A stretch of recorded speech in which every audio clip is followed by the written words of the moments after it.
If there is one consuming passion in this country, it is with cars. If there is one consuming passion in Italy, it is with cars. If there is truly a dream car to satisfy those passions, the name it bears is this: Lamborghini. Being a dream, it is, of course, utterly impractical. Price about $120,000, space, 2 seats, no trunk. If this story looks like a commercial, well, no harm done. They can only make about 300 a year, and you might have to wait 2 years to get one. A vineyard in central Italy. A 70-year-old gentleman farmer who still gets a thrill from tending his own vines. The end of another day.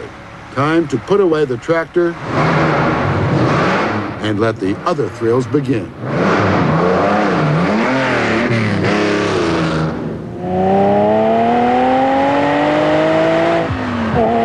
His name is Ferruccio Lamborghini. The tractor he was driving was a Lamborghini.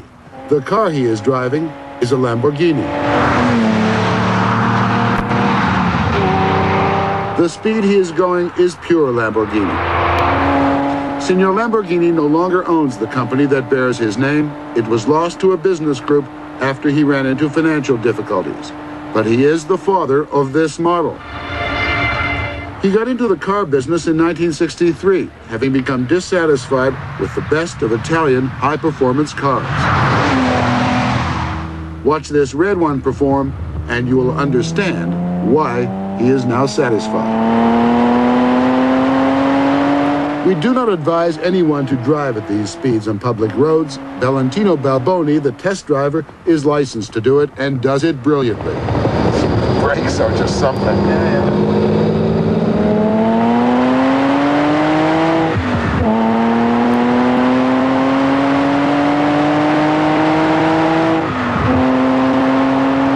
The company does not have a test track. Our cars are built for the road, it says. It's a thrilling ride, I must say.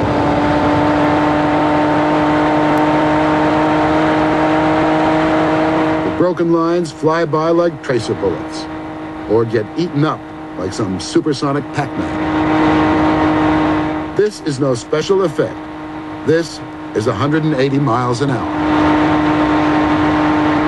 You find it relaxing? Yes, yes. With this car, yes.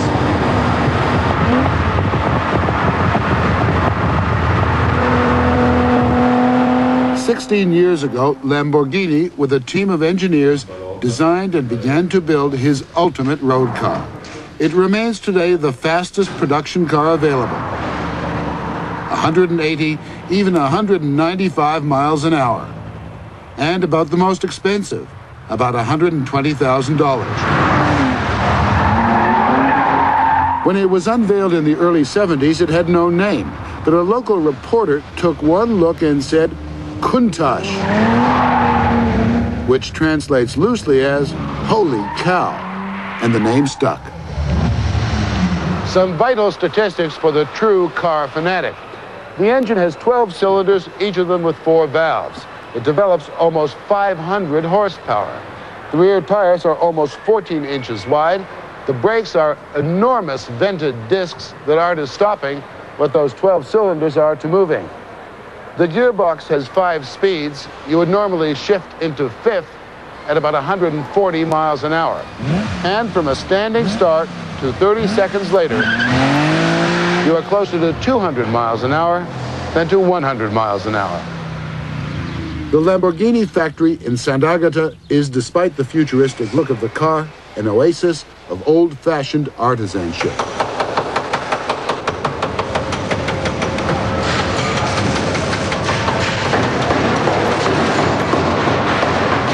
The Countach barely uses any bought-in, subcontracted parts.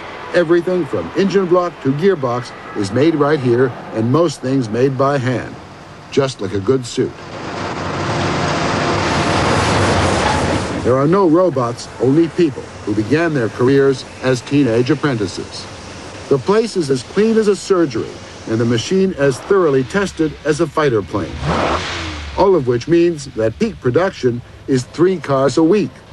The waiting list for one is more than a year. Is this the Lamborghini Countach for everyone, for every driver? for everyone who can afford it? No, I think is a special car for special people. Daniela Adetto is the marketing director for the Countach. Is there such a thing as a typical Lamborghini purchaser, a typical owner? Yes, very large ego, because if you're shy, you cannot go around with this car. It's like to go out in the evening with a beautiful woman. Not everybody can afford, not because they don't have enough money or because they have enough power, but because they are not the type that like to go out with a very beautiful woman. Because, you know, this white car is like a beautiful virgin. If you see the red, it's like a mature woman. If you see the black one, it's like an intriguing woman, you know? What are its weaknesses? The weakness is that it's not a very comfortable car, of course. You cannot go with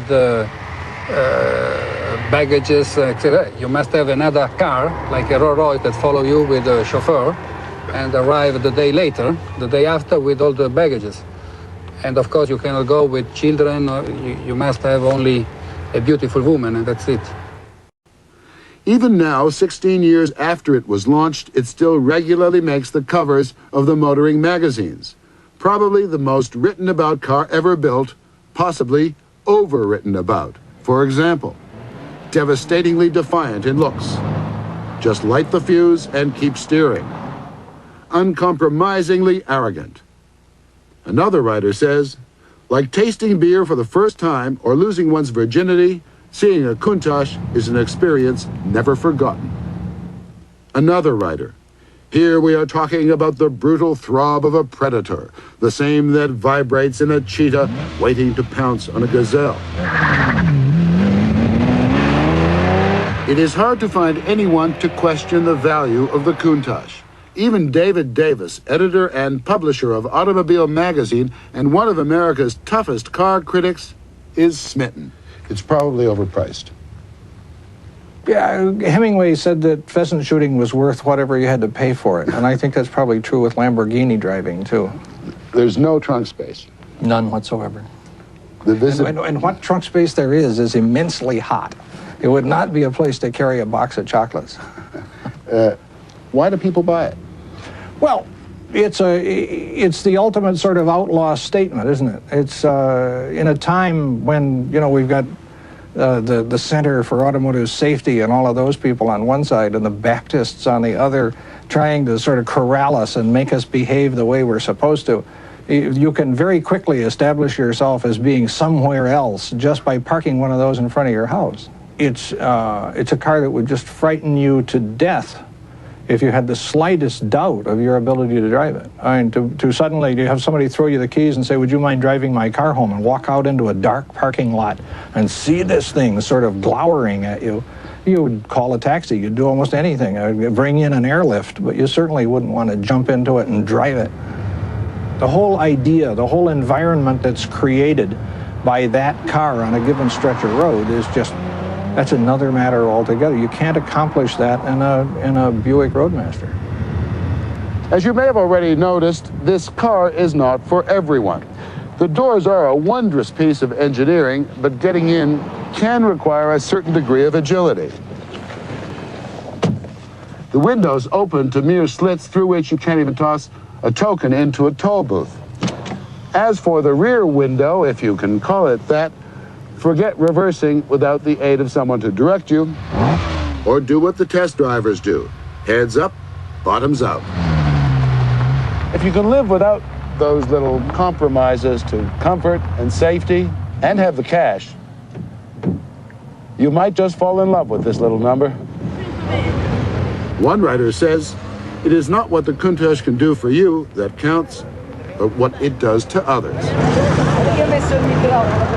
That is certainly true. Anywhere the Countach goes, it stops traffic dead.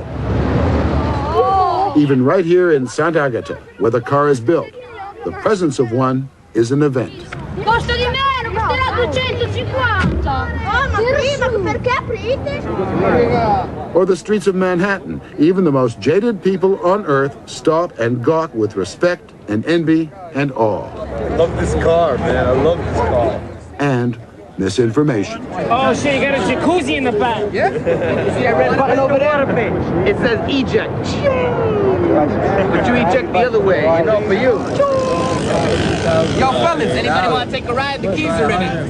Yo, the guy must not know New York too well, man, to be leaving keys in the back. But he can do that, man. It is the toy for the man who has everything. So, of course, the man who does have everything, the millionaire publisher, balloonist, oldest and richest Hell's Angel on earth, Malcolm Forbes, has one.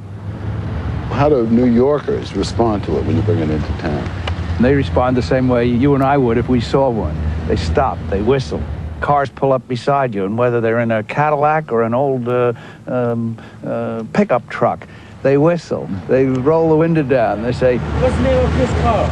how much? You know, and you go by and you get a toot from other cars, and they give you the sign.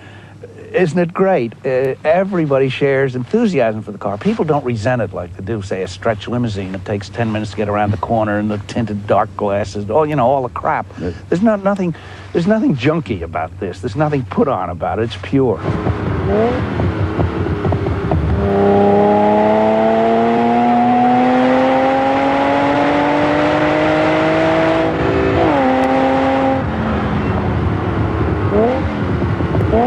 I firmly believe that everyone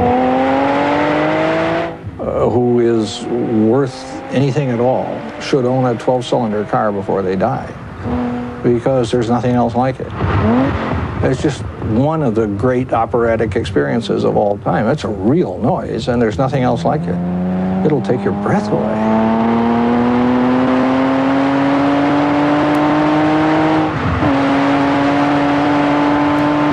This machine makes no practical sense whatsoever, but it's more than just status symbol. Not a jewel to be stroked and admired, it's a tool to be used, and when properly used, it connects the driver to a great Italian tradition of technology and design. It brings out the Italian in us.